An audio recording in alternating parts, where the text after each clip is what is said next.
Yo, this is Sammy Younan, host of My Summer Lair. Today's fun is chatting with Lisa and Leslie, two bubbly actors from Happy Birthday to Me, a charming Canadian horror movie released on May 15, 1981. Old school. Leslie played Bernadette, who was the first person killed in the movie. She barely survives the opening credits before her throat is slashed. Oh, snap. Lisa played Amelia, who survived the horror. Yes! Happy Birthday to Me was directed by J. Lee Thompson, who did Cape Fear, Conquest of the Planet of the Apes, and Battle for the Planet of the Apes. Yo, that's fresh. The movie starred Melissa Sue Anderson, aka Mary Ingalls, Little House on the Prairie. In one of her attempts to prove she's no longer a little girl, she's all grown up. In Happy Birthday to Me, she smokes weed, she made out with boys, plural, and even removed her shirt. Helpful if you have any desire to see what an 80s bra looks like. Melissa's having a birthday party, only when the kids refuse to come, she makes them come. You'll see. Wait for the happy birthday scene at the end. Gruesome. Some of the kills in the movie: a motorcycle wheel to the face, a weightlifting demise, the use of garden shears, cutting edge movie, a beef skewer to the face, and the classic tub drowning. These punk kids clearly regretted not showing up to her birthday party. Leslie and Lisa will be two of the great guests at Horrorama, Toronto's only all-horror convention, November 4 and 5, 2017, 918 Bathurst Street. Go to horroramacanada.com for all the scary details. All right, here's Leslie and Lisa. Live from Pacific Junction Hotel, Girth Radio in session. Are we on right now? We're talking. Okay, good. Yeah, we're just having. When did we start? You said you wanted to talk about Harvey Weinstein, so I turned on the thing. Harvey Weinstein? Whatever you want. Oh, awesome. Okay. Okay, so I'll say Harvey Weinstein again, but I won't. Because for me, we haven't had this kind of movement in our generation. Awesome. Yeah. The generation that had the movement is when everybody burned their bras. Yeah, right? I mean, that's right. That was still a little, I guess, yeah. I was too young. But look at Kevin Spacey today. I mean, it's just like a domino effect. It's really fantastic. Incredible. It's really incredible. Yeah, I mean, it's a clean house. I mean, I realize now that I made the right decision by staying here, getting married, and having kids, because I never would have had a career anyway. It's like, I missed all those years because I was living in New York, and I was married, and I had children, and I thought, well, I'll just give up my career. Leslie. But Leslie, I'm like, even I wouldn't have had a career. Even if you're wearing the wedding band or the engagement ring, it doesn't, and you have kids, it doesn't change anything. I know, but I wasn't in that environment. No matter how old you are, it doesn't change. Jesus. My mother's in her 80s, and she says it still happens. And it starts, as you know, very young. Yes. I do know that. Is there a difference between the American kind of system and the Canadian system? Like you were saying, you were living in New York, Leslie, right? Yes. It's the same. It's the same. I mean, the personalities are bigger down there, obviously. That's what I mean, yeah, the personalities are bigger. We tend to be a little bit more reserved, but we have some big personalities here too that throw their weight around and seem to think that because they're powerful and they can do anything. Here also the stakes aren't as high. Yeah, because down there you can be doing a network show and you're making a ton of money. And Mike Myers talks about this in his book about why. I'm having a senior moment. The guy who SNL, Lorne Michaels. Yeah. How many syllables?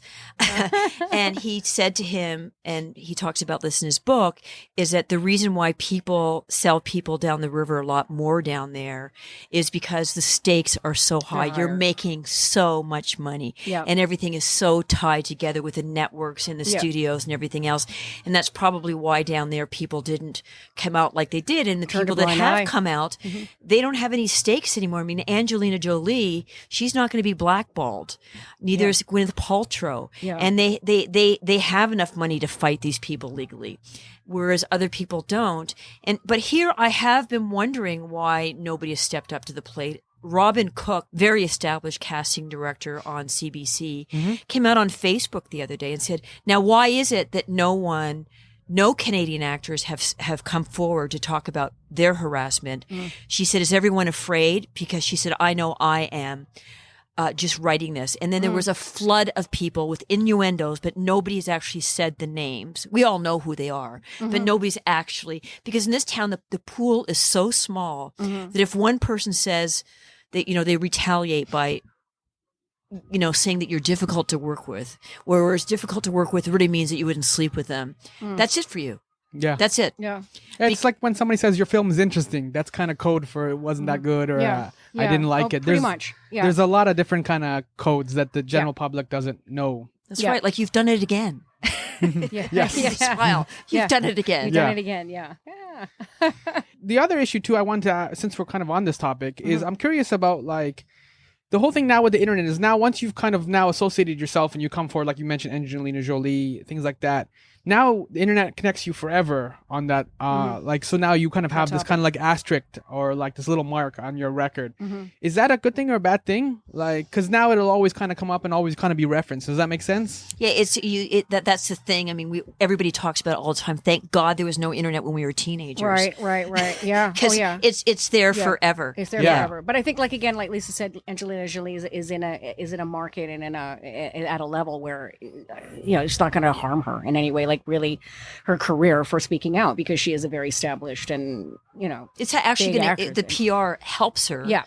And she's an untouchable, really, right, because of her stature. But somebody with lesser, not that's still trying to make their way, and it's dicier because you're gonna be difficult to work with, and then that's it for you, pretty much. And you ladies have obviously been working since the late 70s, early 80s. So have you seen kind of that shift change across, like, because I mean, what do you mean the shift? Like the attitudes towards women, towards sexual harassment, sexism. It's just changing now. It seems like it's just well, now. it's going to change with this wave, and we haven't had this kind of revolution in my generation since women burned their bras, and I was too young then. So I find this very, very exciting on one level, because it's like the burning the bras, but also it's time. Yeah, it's time. And it's not just women. It's male actors too. Yeah. Disabled people, seniors in these homes, autistic people, mentally ill, you name it, and it's just rampant. Yeah. But nobody wants to believe it, and that's why you don't say anything, and also you feel like it's your fault. And I also think up here, why everybody's sort of afraid, and I've been afraid too, to say anything, is because it wasn't very encouraging that John Giameschi did not get charged, that he won his suit. So that was not very encouraging to step up to the plate and out anyone. And I think that's the next part, where what you're talking about with the bra burning revolution now, where it's got to change, which is that the laws or somehow the court system has to change, because that's probably where it starts to fall apart. Outing these people is kind of good first step, and it's like, this guy's a perv, this guy's whatever. It's a good first step, but then the repercussions need to then kind of, the consequences, the repercussions, the actions need to follow through. Exactly. And the unions need to step up. You need to have people in place in the unions that you can go to and say, look, this happened to me. And they're going to be there to protect you, not like, oh, well, just go do your job. And there should be rules that just like right now, you never have a procedure done with a man, a gynecologist, unless the nurse comes into the room with you. There should be no auditions where you're by yourself. We should just start that, and maybe we can also have a credit at the end of films that no actors were harassed on this film. Code word: audition in a hotel room. I mean, no. I've done those. Believe me, I've done those. And I had a bad incident happen to me, not by the person I thought was going to happen to me, which was the director in the hotel room, but by somebody who I asked to come along and be my guardian. And then later, that ended in a bad situation. Really? And there's this, I don't know about in Canada, but unfortunately in the United States, there's a 10-year statute of limitations. So it was very hard to find anybody with Bill Cosby where the statute of limitations had not expired. And I'd heard about Bill Cosby 10 years beforehand.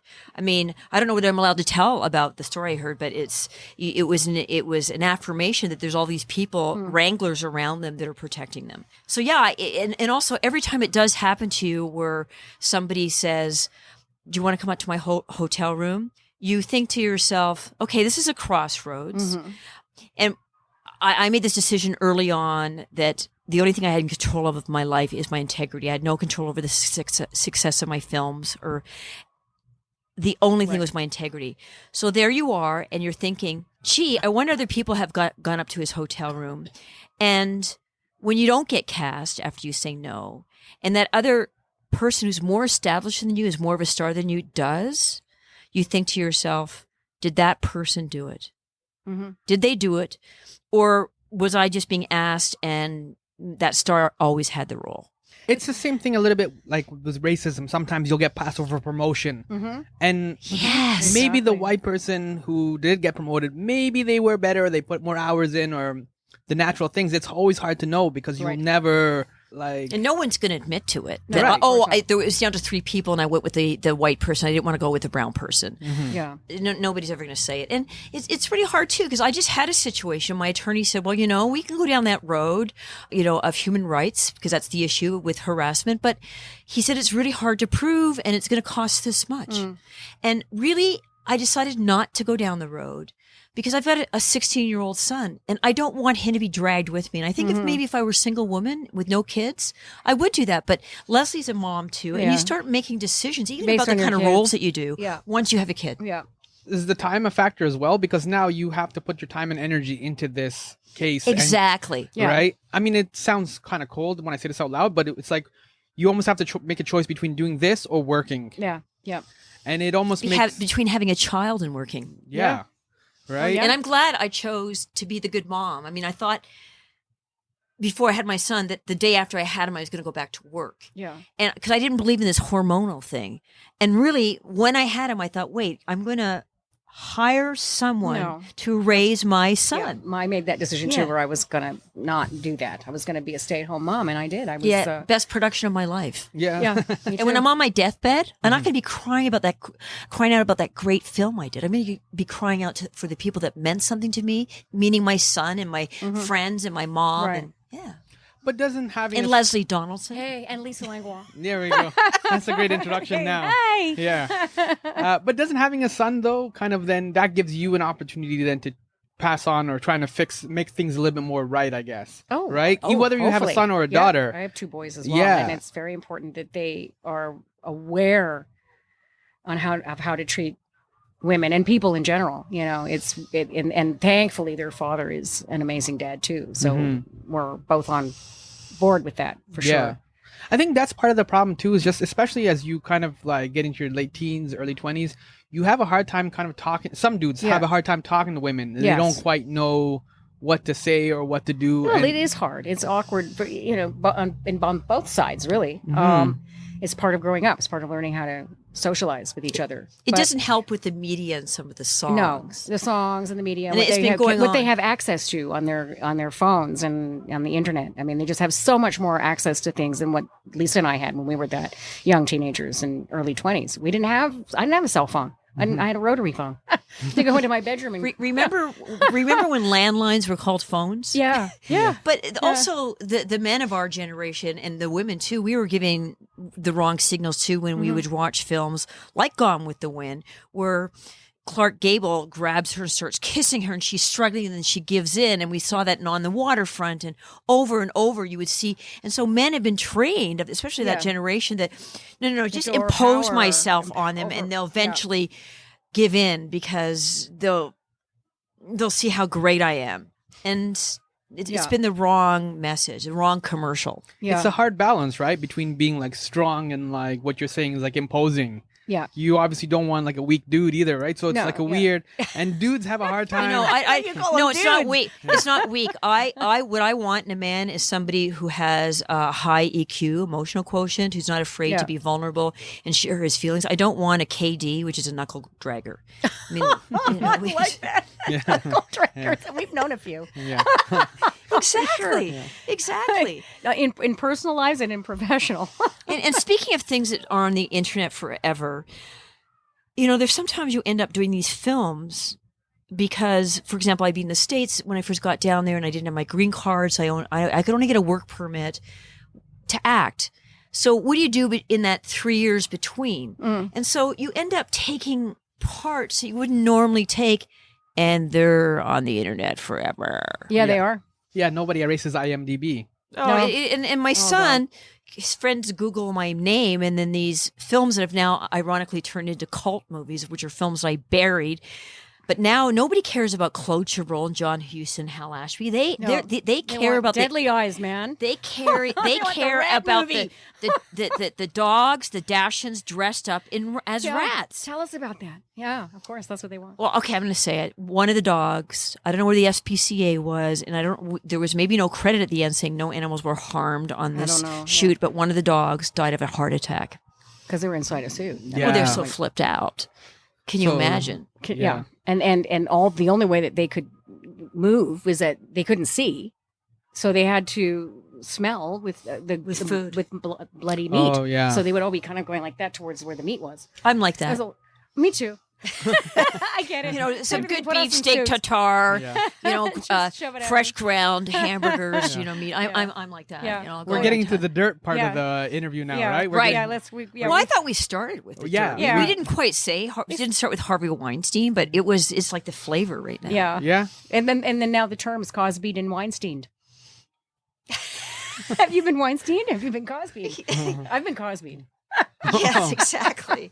Exactly. Oh, God. Yeah. Well, let's segue.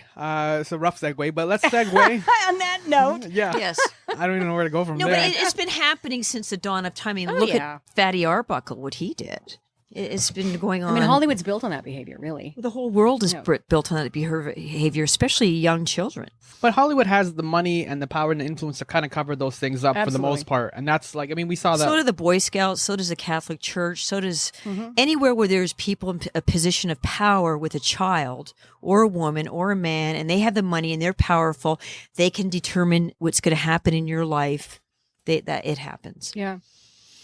Well, I want to, because that's a segue out of this. I'm trying to segue out of this, and I think that's. Let's go from sexual harassment to rats and in dogs dog costumes, dogs in rat dogs suits. in costumes. Well, actually, because this is all a theme with horror movies in general, though. The vulnerable woman, the woman who's in danger. Yes, we always fall down. We're running and we fall. It's always the slut that goes first. Yeah, and then I never got cast as a slut, and I don't think you did either. I was a slut in Happy Birthday to Me.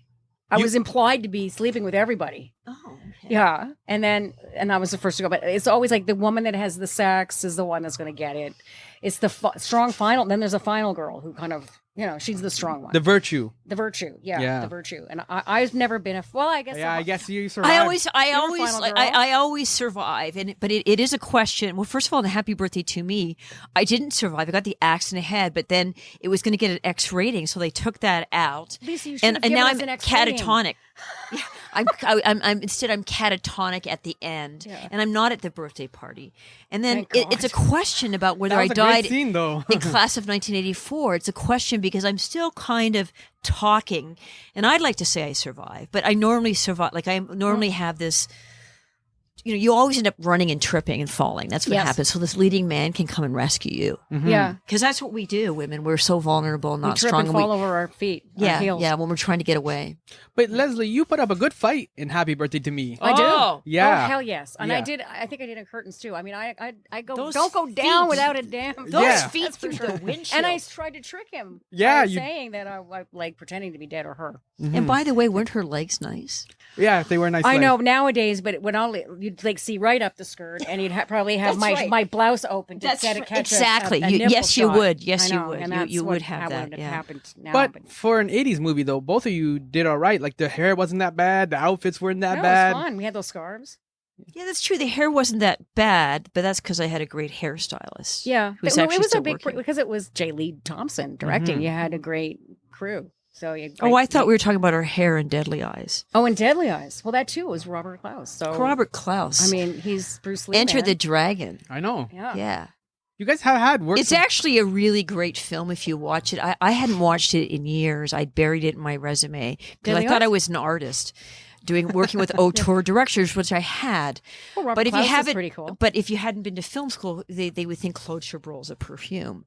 Yeah. And so I finally, I'm wearing Claude Chabrol. So anyway, what happened is I went to see it at a screening a couple of years ago that I was invited to in Los Angeles, and it was all these fans, and it was almost like the Rocky Horror Picture Show. And I had such a good time. I thought, I'm going to embrace this now. Yes. Yes. And then Leslie and I went to this autograph show that was for, I guess, a horror convention 2 years ago. And I had this one fan, and he goes, and I have everything on VHS. And I said, VHS, the resolution is so bad. And they're bad films. And he said, bad is rad. They love the 80s. Yeah, they do. We're hot, Lisa. See, I relate to the 80s being something else. I don't relate to them as these horror films. I remember everybody was doing cocaine on the sets. On the set, Really? They were inviting you back to the camera truck. Here's some wine. I don't know anything about this. People were wearing spoons around their necks to, as a status symbol. Oh, you were in LA then, but that was It was everywhere. No, but I got on Happy Birthday TV. Really? To me, I got invited back to the camera truck. And Really? Because you want some Grand Marnier, you want some Darn, that was because cocaine. my grandmother was there. Exactly. She was always trying to ditch her grandmother. She was. I remember I loved that. my grandmother. I loved her. She was amazing. We But loved her too. I just, I wanted to be with you guys. But you had 2 scenes, right? Because you died obviously in the first scene. Well, I die in the credits. And then your head shows up. Where is that head? I want to know where that doesn't that Dunning have it? Or he had it. He He's used to bring dead it now. out at no, but his he's son. dead now. His son, Well, and he used to bring it out at Halloween. Greg Dunning. I want Greg that head, Dunning. Greg. So Out of context. no, it is, but yeah. Okay. It's online radio. Are we It's segueing totally in again? context. So no, my head shows up in the middle, and I'm on a platter. Yeah. As a taxidermy kind of thing, and then at the party at the end. So Yeah. I got good days of work on that. And that was all of. I got good days of work on that. Yeah. That's what it's all about for a Canadian actor. Exactly. But Solid the days, difference man. also between Canada and the United States, I didn't move to the States to become a star. 2 things were going on for me. When we shot Deadly Eyes, it was the boom hadn't happened yet. And it was also winter. It was the only film being shot in all of Canada. So very flattering that Leslie and I were cast. But I thought, well, let's face it, it's dogs dressed up as giant rats. Mm-hmm. And then in addition to that. Is that how they pitched it to you? Come make a movie with dogs? No, not at all. We didn't even know they were going to be because dogs it was dressed up based on as a rats. book. It's based on a terrifying book, very well written. The other thing is that you will see that actors have to do everything in Canada, and they don't mind. There's no shame about doing commercials while you're doing plays and everything else, because actors up here, they get a buyout. And I have to say, from one guest starring part in Murder, She Wrote, I've made more in residuals than I have in all my buyouts of all my Canadian films. You also get unemployment insurance in the United States. So I realize why these actors can go so long without working. But up here, you have a buyout, and then it takes another 5 years. And by that, to get any more money, or 4 years, depending on the contract. And then by that time, the people have said, well, we've gone bankrupt. In the old days, they didn't even have an assumption agreement where the producer who bought, or the company that bought the rights to the film, had to assume the obligations of the contract. So I would say the first 10 years of my career, class of 1984, I've never been paid for TV, VHS, CD. It's on Turner Classic Movies now. I know. Who would know? Who would That's think awesome. that class of 1984 would be? Hey, it's but a I'm not getting classic. paid. It is a classic, though. It is. It has become one, but again, at the time, it was like Deadly Eyes, so low budget. What do horror fans talk to you girls when they approach you? Like, both of you are going to be at Horrorama, right? Yes, yep. What are some of the movies that horror fans would come up to you and talk to you about? Would Well, it they be- always want to know the turmoil of what went on the set or in the curtains. Like, what happened? Like, why did it start out this way and then it ended up that way? And what happened? And they always want to know the dirt. And of course, they want to know if the actresses were fighting with each other.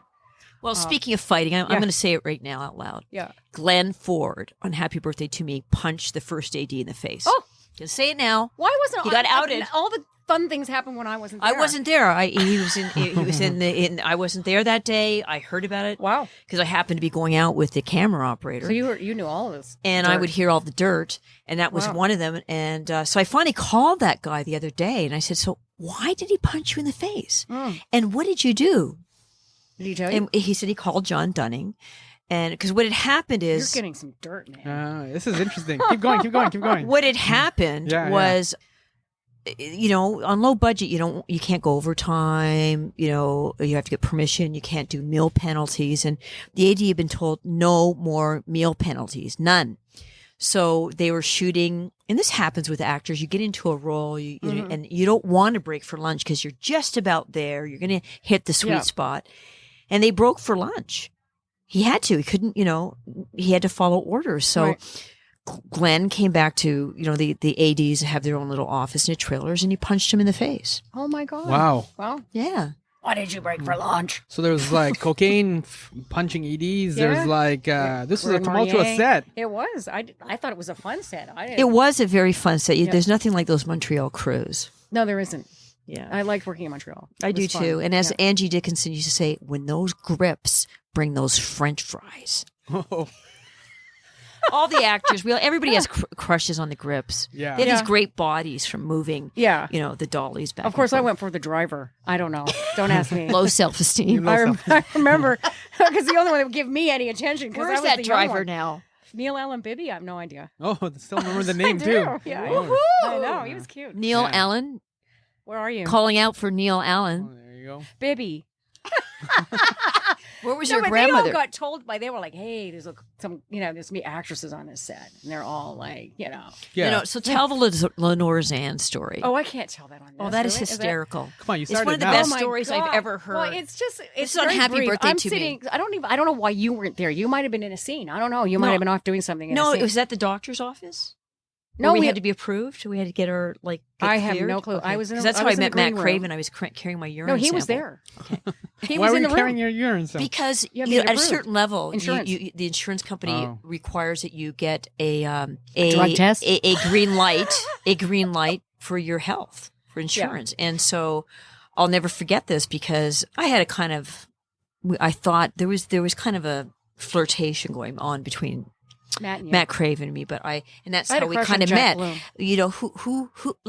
Bloom. We met and I was carrying my urine sample. It's a very No better novel way meet. of meeting a man. No Yeah. better way to meet. Well, he was in the room because Was he? we were sitting in the green room. It was like I think it was Lenore Zann, myself, Jack? Matt Craven. No, Jack.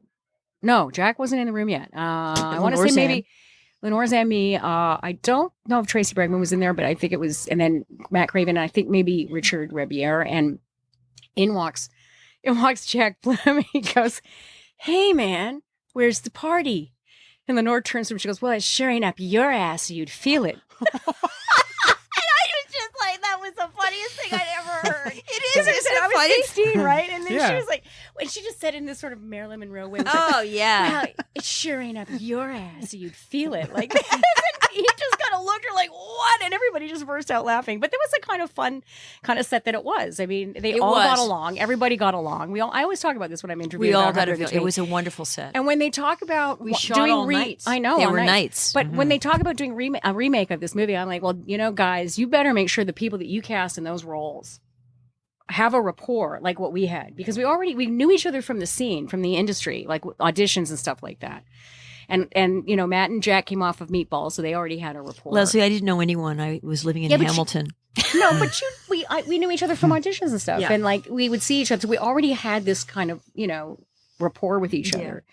That's what made it work. I think that's what made that film work as a group of. And also of Lee people. Thompson, because he used to say stuff like, and I know this because of my relationship with the camera operator, but he used to say, "I'm going to shoot the master. Not that I'm going to use it, but it gets everybody in the mood." Yeah, he's right. It's smart. Wow. Very smart. And the other thing Yeah. he used to do, which this is what I love about the great directors that I've worked with, is they let everybody do their own thing. I mean, they said about John Huston, and when they'd ask him, "What's your secret to making a great film?" He'd say, "I get a great script and I get great actors." And so what they have in common for me too is what they do is they watch the rehearsal and then they set up the camera. But then there's these other directors. They want to look like so cool and That they're everything. directing. And what they do is instead of watching the rehearsal and setting up the camera after, they set up the camera and you have to fit in your acting and your Manipulate movement into the camera. into that camera setup. And it's just not organic. No, it's not. Curtains. Hello, Manila. Did you just out someone? No, I would never do that. Was that person a camera operator on some of my films? It might have been. How did Happy Birthday to Me come to both your lives? Because I mean, you'd already done a few films, anyways. Yeah. Both of you. So you'd kind of gotten started. And then were you kind of aware that it was going to be another horror film, and then you're going to be following up with more horror? or- It was just horror film after horror. I know. So what happened? I just done Funeral Home, and so they were looking for somebody to play this part of the first victim. I had just done Funeral Home, so they sent me in, and I don't think I auditioned. I think maybe I auditioned twice for it. No, he just know. meets He you. just kind Like of all the meets great you and then he directors, just they goes, meet you "Yeah, and they it's don't yours." read you. Yeah. For example, nowadays that's the other thing is that they read you over and over Yeah, and you go over in and again. They over and over again. videotape it. And Like you go in for they 3 can't make a lines now. decision. They can't make a decision. Whereas these guys, that the heavyweights, Do they like you? Do They just yeah. meet you. They know you can act, so they just want to see if you're right for the part. And if you're personable enough to take, to be, work with them for a certain amount of time, and that's really what it's all about. So I'm going to make a revelation now. I'm going to out a story. So I was supposed to play opposite. I was supposed to do Tracy Brigman's role. I was cast in that, and this is one other reason I moved to the States because eventually I would hear people say, "Well, why didn't you audition for the lead?" And I want to say, because I'm Canadian. And as soon as an American comes in, they think they're better actors. And so I was supposed to do that part, and then Tracy arrived, and she had, like everybody then.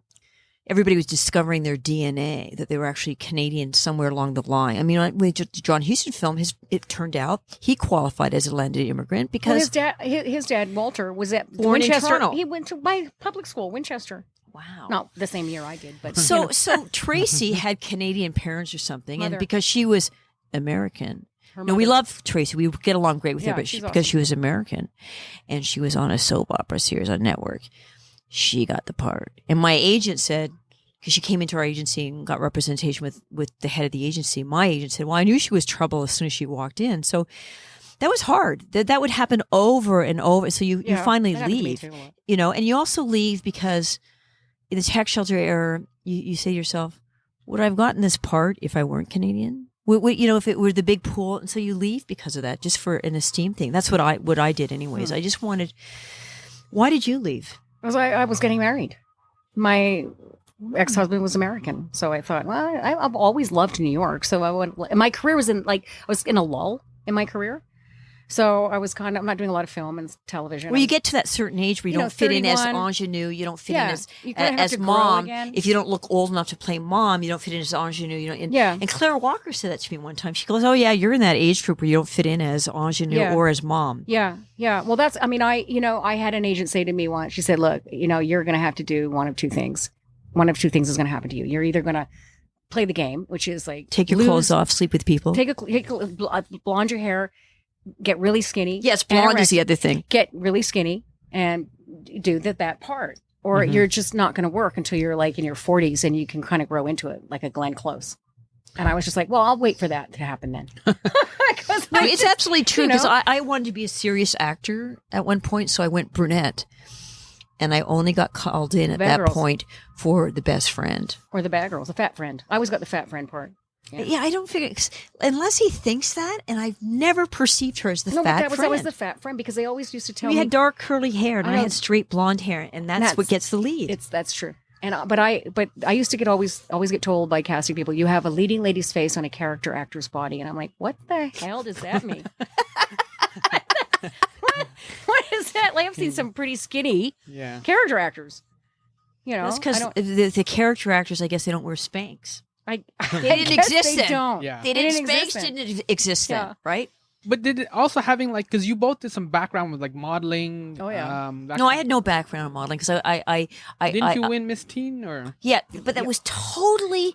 It's so interesting you know that because Brian Lyon Sorry, turned to me and said, "I never knew that about you." And I was on a show 3 times, but You they're won Miss Teen. Yeah, but my stepbrother Miss Teen in Hamilton, right? and that yeah, was the- first runner-up Miss Teen Canada, and then they sent me instead of her to this Miss Teenage Intercontinental.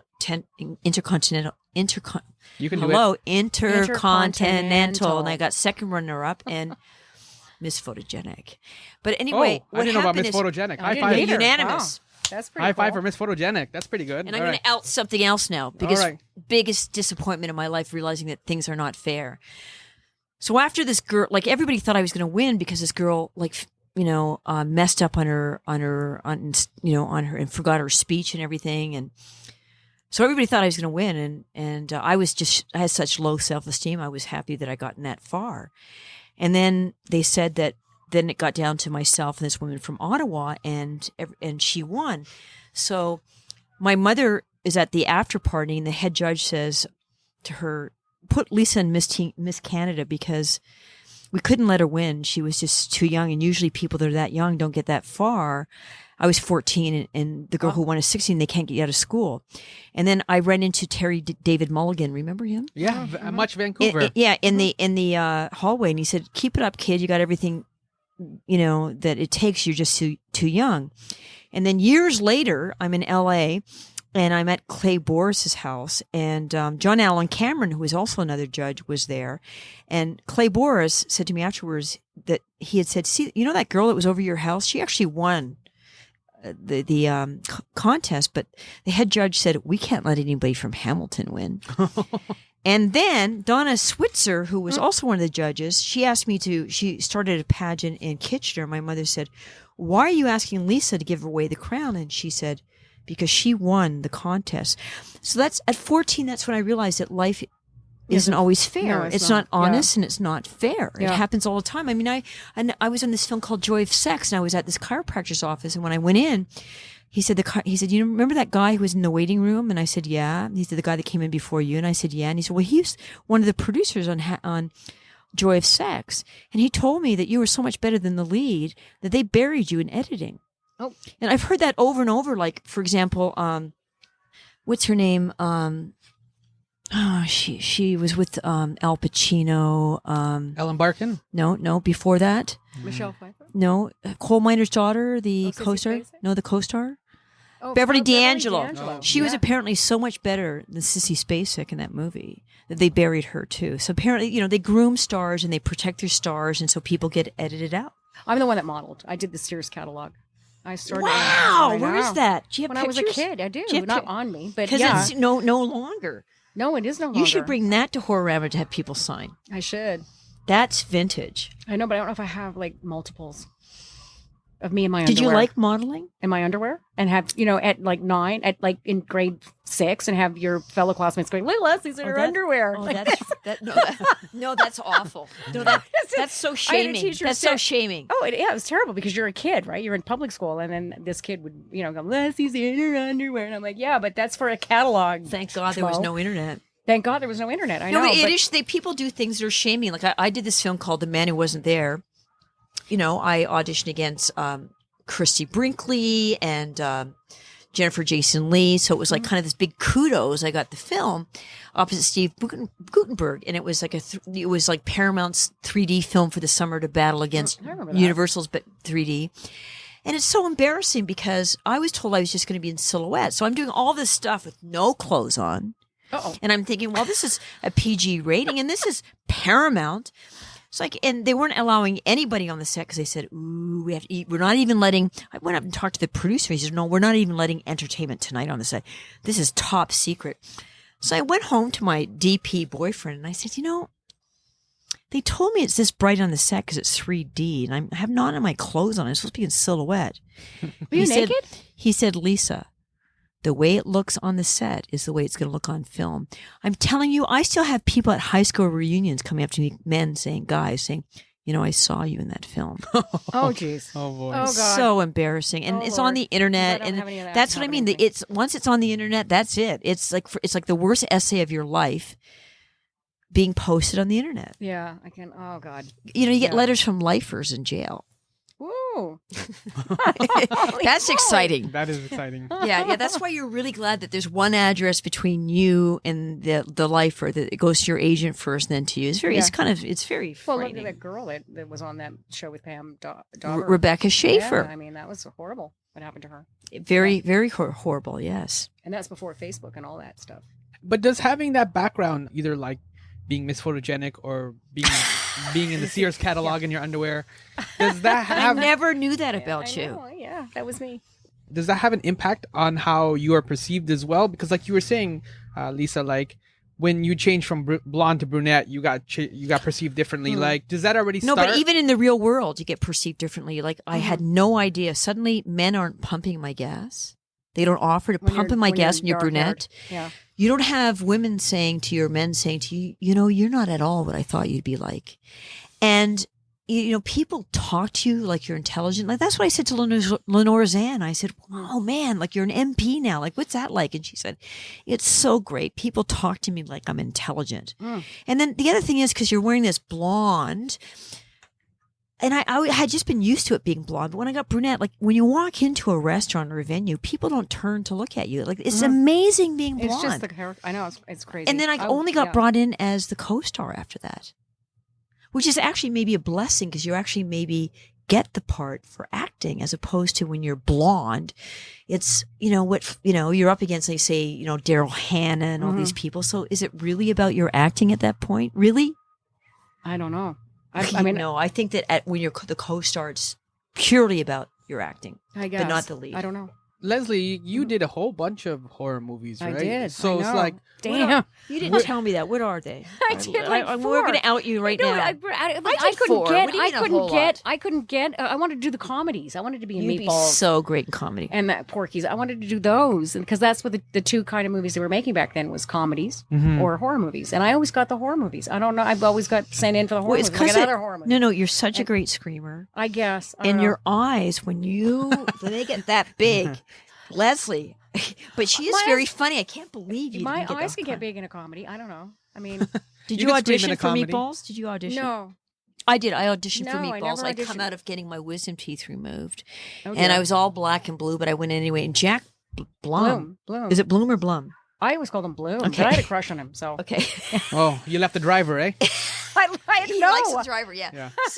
So I went in and I was like completely like Chipmunk. all bruised up. And I met with him and I couldn't put it off any longer. And I didn't get the part. Sarah Torgov, I used to be up against her for everything. And sometimes she'd get it, sometimes I'd get it.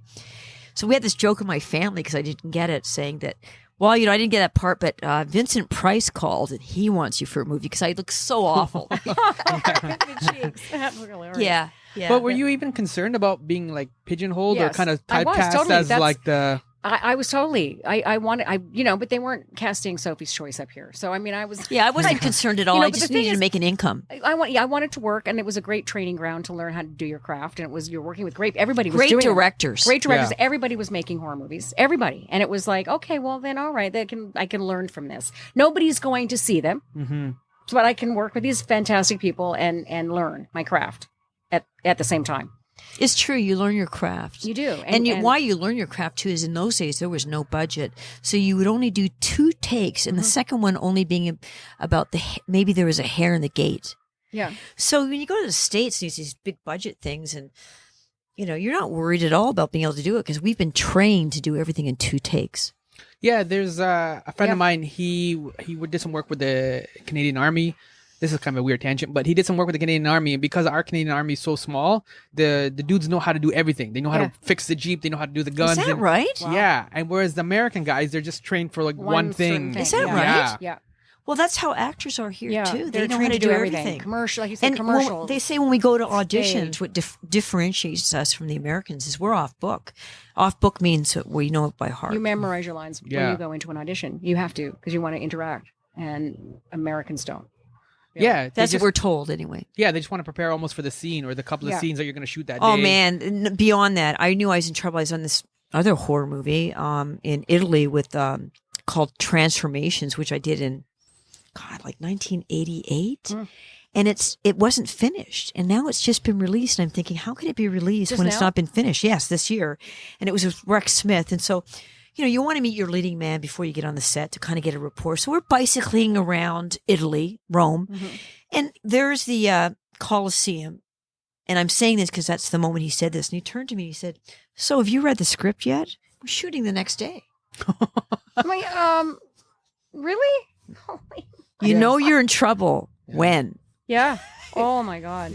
It's just a job for him almost. It's kind of Yeah. like what you were saying at the beginning where you just kind of wanted to keep working. Yeah, but not to the point where I'm saying, have you read the script yet? That's true. That's valid. Yeah. Yeah. I was a little Yeah. bit more serious. I'm not a little bit. I was Serious. I did my best because that's what a professional does. You show up and give your best no matter what. So speaking of giving your best, what's the secret to doing a good horror scream? Do it, Leslie. Lisa? Do it right now. Lisa? Uh, Didn't you quiet start? on the set. Rolling. I don't think I could. I don't have any Action. lung power. She's I don't know. You better just, than you know me. what it is? I'll She's tell you what better. it is. It's like when I was working and, I was on these sets and I was doing these movies. It's adrenaline. It's pure adrenaline. She was experiencing the situation. It's pure adrenaline. I mean, you're just It's all from you're- all the trauma in her childhood. Yeah. Because It's that actors- too. This It's year's that catalog. too. No, The Elia underwear. Kazan. Yeah. Elia Kazan, he says actors are born. There's this great scene in his documentary where he talks about Marlon Brando. Marlon Brando, he could be a real tough guy, but he could be super vulnerable. Mm-hmm. And what is that about? So there's this clip of Marlon Brando on This Is Your Life. You're probably too young to remember it. And maybe so was I until I saw this clip. And so Marlon Brando is there at his house and the host is showing, like Marlon Brando is showing him around the house. And then they cut to him, the host interviewing Marlon Brando's father with Marlon Brando. So he says to the father, so what do you think about the success of your son? And Marlon Brando's sitting there. And the father says, well, first of all, I don't think very much of his acting. And you see Marlon Brando's face my God. crumble in this pain. Oh, no. And then you think, oh, that's where Stella came Yes, from. And that's where On the Waterfront comes from, where he says, I could have been a contender. Yeah. And he says, actors are born. That's valid. Yeah. And do you come from a dysfunctional family? Oh, good God, yes. And I do, I do too. So we were born. We're born actors. Yeah, like my favorite actor is Gary Oldman. I think he's amazing. Oh. And I mean, he's had a troubled childhood as well. And I think that really you use all of that. You use all of that Marlon Brando stuff. You use all of that to help create characters. Yeah, it also gave you a reference point too, because I mean, you were playing like kind of teens when you were a teen, A teen. Yeah, right? I was I fortunate. wasn't. I was fortunate. I got to actually be a teen in a movie about a teen playing a teen. I was a teen. I was Yeah. a teen. I was me. I was a teen. So, but most people are in their 20s. No, I was and never a teen. They were playing a always in teen. their. They were always in their 20s playing that Yeah. age. So, And it's really because of the work laws, really. Yeah.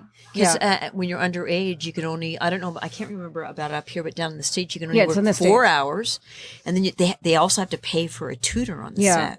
Did you have a tutor on the set? no, I did not. She have had a tutor. grandmother. I had a grandmother. Yeah, that's. I had a grandmother on the set. We know that. Because you were trying to ditch her all the time. I know. I was. But Leslie, this is your return also to Horrorama. It is. I came in 2014. Yeah. It was a blast. It was a lot of fun. So I'm excited to be back. And I'm excited to be back with Lisa. And this is your first one? This is my first autograph show in Canada. I've done one in the States. Yay. Yeah. Woohoo. So what can she expect? What did you give her any? Leslie's the one who said you got to call Chris Alexander, and I didn't. And he found out that I was in town, and he said, Yeah. "Hey, are you here? Do you want to come?" But yeah, so what can I expect? What can you expect? I just No harassment, right? No harassment. Loads of fun. Lots of incredibly cool vendors. Lots of cool guests, yourself included, and just meeting the amazing fans that are there to see you and meet you and take pictures with you. And I just love all the that. fans. It's It's the I like the because of them fans, too. that I've embraced the horror movies. Because, Oh, yeah. like I said, I used to bury them. I wouldn't put it on my resume. Isn't it kind of surprising? I think sometimes people misunderstand or don't fully comprehend the fans, the horror Yeah. fans. No, they don't. They're And the how best warm group they of are, people. because it's opposite of the actual like genre, what you actually see on the screen. Well, you They're- think a bunch of crazy people are going to come in. That's and what there I'm are saying. those. Believe me, there are some of those that do. But They're there. for the most part, they're incredibly intelligent and they really love horror and they know their shit. Yes, I mean, they do. just know, like they've studied your movie That's right. more than you have, and That's you know, right. you better be up to speed, buddy, because That's if you right. don't, if you're not on point with them Oh, yeah. about certain things, you're like, whoa. I've been to Star Trek convention and Yeah. other places, Right? and so Like Have they you been do to research. what's it called? Comic-Con? Have you been there? I've I never haven't been to San Diego, but I've been to one in New York City, Philadelphia, and Fan Expo here in Toronto. And Oh, there's a Fan Expo in Toronto. yeah, yes. that's our big like it's horror, sci-fi just happened, video. right? Yeah, I went the day before it happened to just walk around, and yeah, that's actually where I met the Horrorama people because they had a booth there. Right. Yeah. Yeah. It's a nice like because it just covers the whole gamut of like nerdery, right? Nerdery. It really Yes, I does, like but that. I felt bad. Like I felt bad. It almost felt like, when I saw that one wall that was lined up with star to star to star, and people had to stand in these lines like they were at Disneyland. Mm. I thought, God, this is hard for both the star and for the fan. Yeah, I mean, It was I like a don't know. business. Like, It is a business. And let me tell you, a lot of these big stars, you pay a lot of money to go to these shows because I mean, these Oh. big stars are already like nothing below $80, man, or like Yeah, even and more. like for the everyman, that's really hard. After they don't pay have the ticket to get in, Those and then people they gotta aren't pay. making that kind of money. If you're making $15 an hour or $12 an hour, or the minimum wage, which is $9 an hour, they must have to save all year. It is. And then they have to, like, so that's just to get in, like Leslie said. And then just there's to get the in, autograph. and then to actually pay for an autograph. Where now, I know Linda Blair charges quite a bit, but at least her money goes to charity for animals. But still, it's a big chunk of change if you want to get a certain amount of autographs. But they're not starting at. They're starting at 80 or 100. It and then also up. It's crazy. it is like you were saying, Lisa. Like it is like people will save up and focus for the whole year, so they Right. know like Fan Expo just happened, and so they have now a full year to save Save up for that. Yes, but they also have, unless they live in Toronto, they have to pay for a place to stay. Yeah. And it also depends on the guests as well, right? Right. So Who the guests Linda are. Blair, obviously, that's a big one. That's Yes. Exorcist. That's Yeah. that's a big Not guest. only that, we did a show with, what's her name, Dietz? Eileen Dietz, and yeah. she was the double for Yeah. all of She Linda did all Blair the stuff. provocative stuff that The Linda hair couldn't do. spinning, the shooting soup. the vomit out of the pea soup. Crucifix. And she has a huge following, even though she's not Huge. even Linda Blair. She's the stunt double. Yeah. I have a friend of mine who goes to various conventions and things like that for horror things, and the various Jasons as well. Yeah. They never put their face on screen. They Right. don't have any dialogue. Yeah. But they have Really? a They're huge huge following. from Yeah. Friday the 13th. Yeah. Yeah. And people will line up and want to I remember talk. sitting at a convention next to me was Ari Lehman. He was the first one, the one that comes out of the water and grabs with Adrian King's neck. In what movie? The Friday the 13th, the first one, Mm-hmm. where she's in the boat at the end and she's like, and then all of a sudden I've never seen it. Okay. Lisa, for shame. Okay. You got some time because Horrorama's Yeah, not until November 4 Saturday. and 5. So you have a few days to kind of like Brush pop up in. on your horror, girl. Yeah. It's Halloween tomorrow, so it's a full day of it. Right. Yeah. Yeah, that's right. The other thing. I've never seen Mad Max, and Vernon Wells is coming to Horrorama. Vernon Wells, and he was my leading man in a film. And Uh-oh. I'm outing this now. I've never seen Mad Max. Oh, dear. You got a lot of work to do. Shh. All right. You have a lot of work You to do do have a before lot of work. Horrorama. And you only have Lot like a catching few up. days. It's November 4 and 5. So I You think got we should Tuesday, like Wednesday, wrap this Thursday, up. Friday. Yeah, we should wrap this up because then Get I her think, busy. Yeah, you guys. I got to get to the screening room. Yeah, Yeah. you guys like should make some You do? popcorn and like hang out and You do? chill and like. But I want to mention something. Quentin Tarantino Oh, loves Bill Pruitt, and he had a double bill in Los Angeles in this triple. bill of Bill Pruitt in Los Angeles at an art house film house at his that he film place. bought. Yeah, the New Beverly. Oh, that's a great cinema. So Yeah. They do a Leslie did a Q&A. Yeah. Well, he kind of told me he was having it. So What did he screen? Funeral Home, Mhm. Blue Monkey, and House by the Lake. I think it was. Yeah, House by the Lake.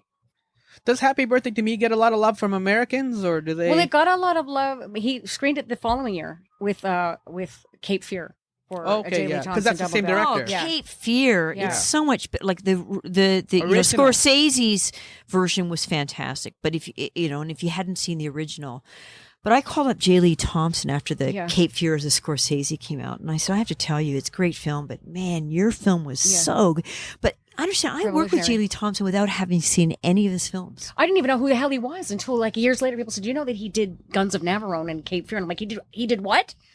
That's how I was with Robert Klaus. I didn't know. too. I didn't know he'd done Enter the Dragon, so I never made the connection No, where like, it he was has like, this oh, they've film on got the Bruce Lee marquee movies on there. in the actual film. And I just thought, oh yeah, I used to go to those movies, the drive-in with my boyfriend to see Enter the Dragon. That's what I thought the nod was about. I didn't know either. I Yeah. didn't. I had no clue. But you know that they're experienced jockeys in the saddle when you work with them. Okay, we got to end it there. I don't know. Where Really? else. Yeah. Well, Oh experience. come on! That's a good line. Experienced jockeys. in the Yeah. saddle. We're not when gonna. you work with I don't know them. how you top that. That's pretty You hard to can't. top. Well, that's why I always say to people, start with I Harvey can Weinstein tell and you as the top. horse whether it's an experienced jockey when I'm in the audition room. Yeah. I wish we could get that little motion on camera too. Can you hear it? She's doing she's on a horse. Yeah. There you go. There you go. Magic. So both these charming ladies will be at Horrorama Leslie and Lisa, and it's November 4 through 5 at 918 Bathurst Street. Yep. Go check it out, and you guys will be hanging out, and hopefully there'll be more Happy Birthday to Me dirt that you can kind of spill. You didn't spill all the secrets, right? There's No, we more. didn't. No, and you but can bring your own stills and photographs Right, and and there'll be a posters. panel, more. right? I think on Sunday. On Sunday at Noon.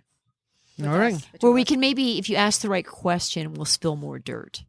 Because, like with the spirit of Me Too, we're all coming forward and we're saying it. It's all good. Thank you, ladies, for coming in and Thank hanging you. out. And This like, was fun. I didn't even know this was here. I didn't know this either. It's fantastic. yeah, This is it's awesome. nice having some wine It's like and just, Speaker's It Corner. is. yeah. All right, well, you have to come back then. We will. Just invite us. Yeah. That works. Thank you. Thank you.